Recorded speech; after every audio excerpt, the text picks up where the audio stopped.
どうも、エースです。今回なんですが、レンジャー訓練後に起こった体の変化5選というテーマの動画の再掲載になります。前に上げていたチャンネルのコンテンツになるので、若干キャラクターの仕様が違うところもあるのですが、その点も含めてお楽しみいただければと思います。また、動画の最後に前のチャンネルで視聴者からいただいたコメントも紹介するので、最後までご視聴いただけると嬉しいです。それでは動画本編、どうぞ。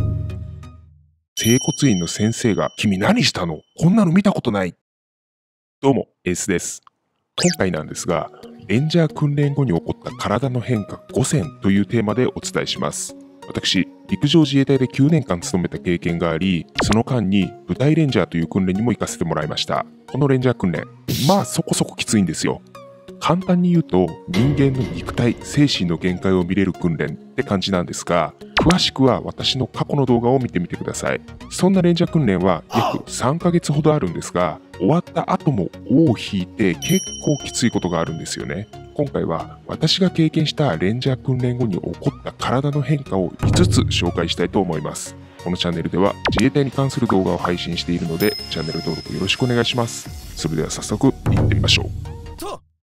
ではまず1つ目のレンジャー訓練後に起こった体の変化が全身の痛みです。レンジャー訓練中の後半は30キロから40キログラムぐらいの背嚢に機関銃や対戦車火器などを持って行動を行うのですが、これが首、肩、腰への負担が半端ないんですね。で、訓練の途中から首、肩、腰を痛める隊員も結構いたんですが、私は全て終わった後に一気に来ました。まず首なんですが、ずっと寝違えたみたいになって回らなくなるんですね。私がレンジャー訓練に参加した時はブッシュハットはなく常に鉄棒をかぶっていたんですが、その重さと首付近でバランスを保った対戦車火器で極端に首の可動域が狭くなり血行が悪くなった結果なんじゃないかなと思ってます。あと背嚢が重すぎて前傾姿勢になり首をずっと突き出した姿勢になるんですね。訓練を終了した後もしばらくこの首を前に突き出した姿勢が戻らなかったのを覚えてます。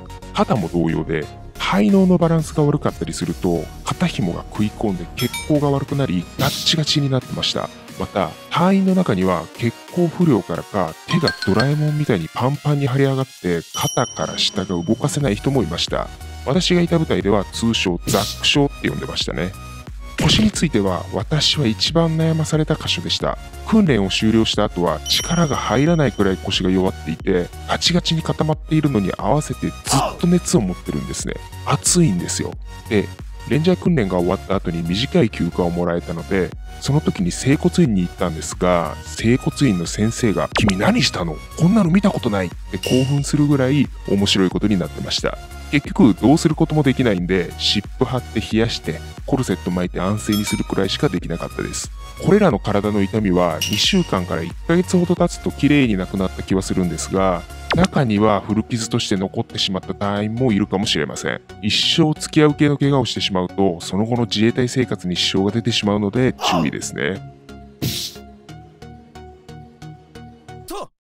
続いて2つ目のレンジャー訓練後に起こった体の変化が笛への恐怖症です。これは肉体的ではなく精神的に来ちゃってたタイプだと思います。レンジャー訓練中は全ての統制が笛で行われるんですね。例えば起床、集合、数のカウント、状況開始、状況終了などでほとんどがピッっていう単音の笛です。もしかすると部隊によって違うかもしれないんですが、私のいた部隊ではこれでした。で、レンジャー訓練中ってこの笛の音に超敏感になってて、不意にこの笛の音が聞こえると何か起こるという反射でピクッとなるんですね。恐怖の笛です。この恐怖心が訓練終了後も余韻として残っていて、どこかしらで笛の音が聞こえるとピクッと反応するようになっちゃうんですね。もうトラウマですよ。で、レンジャー訓練が終わった後なんかに A 内で休んでいる時や訓練の休憩中とかに時々先輩レンジャー隊員とかが笛を鳴らすいたずらを仕掛けてくる時があるんですね。多分視聴者の中にも経験したことがある人もいるかと思います。マジでイラッとします。続いて3つ目のレンジャー訓練後に起こった体の変化が夢の中での想定訓練です。これも精神的に来ているタイプのものですね。私だけかもしれないんですが、レンジャー訓練を終了した後、何回か夜間の産地起動をしている夢を見てました。もうかなり前のことなので詳しい夢の内容は覚えてないんですが、ちゃんと無線を使ってなんか話してたり、一人称視点でヒーヒー言いながら山を歩いてました。で、もうやばいってなった時にバッと A 内の自分のベッドで目が覚めるなんてことがありました。多分レンジャー中の夜間の産地起動がめちゃくちゃ嫌いだったんだと思います。完全にトラウマですね。続いて4つ目のレンジャー訓練後に起こった体の変化が味覚障害です。これはレンジャーの帰還式が終わった後すぐに気づいた変化でした。レンジャー訓練では最後の日に帰還式という行事が行われるんですね。すべての任務を終えてそのまま山から駐屯地に戻ってきて部隊長に帰還したという報告をするという、今思い出しただけでもぐっと胸が熱くなる行事ですね。部隊のみんなが迎えてくれるほか、隊員の家族や恋人なんかも参加可能だったりします。で、別の動画でも話してるんですが、レンジャー訓練ってものすごい食事と水の制限があって、この帰還式を迎える頃にはヘロヘロのバッキバキになっていて、もう今すぐポカリのプールに飛び込みたいくらいになってるんですよ。で、私の時は帰還式で部隊長への報告が終わった後、部隊のみんなや家族と談笑する時間があって、その時にみんながコーラやシュークリーム、ケーキを準備してくれてたんですね。もうめちゃくちゃ喉は渇いてるし、お腹も減ってるしで、ここぞとばかりに貪りついたんですが、味がしないんですよ。全く。コーラ飲んでもシュワシュワするだけだし、ケーキもシュークリームも粘土を噛んでるみたいな感じで全く味がしなかったんです。これ実は私だけじゃなくてレンジャー訓練が終わった人の中でも結構いろんな人がなってました。この味覚障害は 2,3 日で元に戻ったんですが、レンジャー訓練終了後に一番驚いた体の変化だったかもしれません。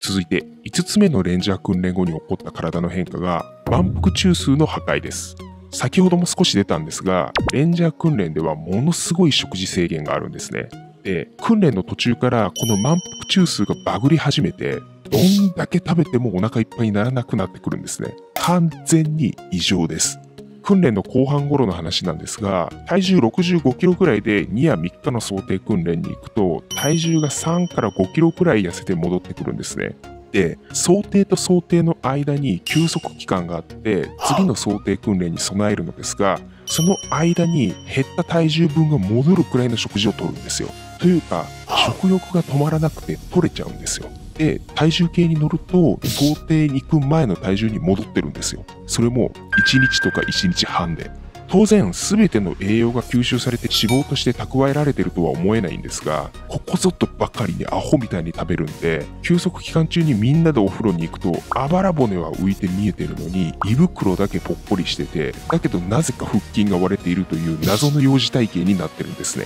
これ冗談とかじゃなくてマジですよ。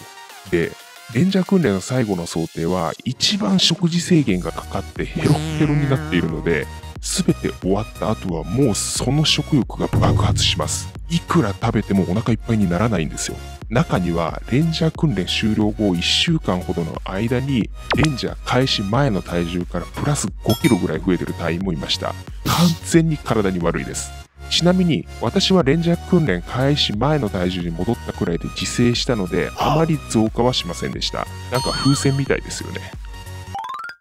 今回レンジャー訓練後に起こった体の変化5選というテーマでお話ししたんですが、あくまで私の身に起こった内容でお話をしているので全員が当てはまらないとは思うのですが、多分共感できる人も多いのではと思います。今はレンジャー訓練後の体の変化で悩まされているものは一切ないですが、笛だけは数年トラウマで残ってて結構反応しちゃってました。レンジャー訓練経験者の方でこんな体の変化があったっていうエピソードがある方はぜひコメント欄でシェアしていただけると嬉しいです。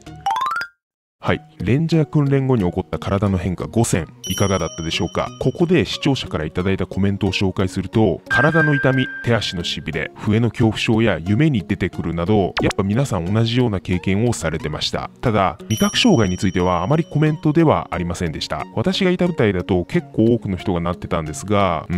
勘違いだったんですかね。ちなみにこのレンジャー訓練についてネガティブな意見もあったので紹介するとこちら。こう言っちゃ悪いけどこんなことばっかやってって何か意味あんのか。普段からしっかり体を作った上でやるから意味があるんであって、何人も体壊してやりきったねおめでとうとかクソの役にも立たないでしょう。これはコメント欄が結構ヒートアップしてました。私としても反論したい気持ちもあったのですが、別の視点から見るとこういう意見もあるんだなと思ってました。正直なところ、レンジャーの目的である諸種の悪条件を克服して任務達成することの諸種の悪条件がコメント主さんと自衛官の間で認識が違うんだろうなとは思いました。どれほどの悪条件か、これは各メディアからなんとなくイメージできる内容が出てますが、私からさらに詳細をお話ししてはいけないと思いますし、語ったところで経験したことない人は 100% を理解することはできないと思います。コメント主さんのようにもっと準備しろよって意見も出ると思いますしね。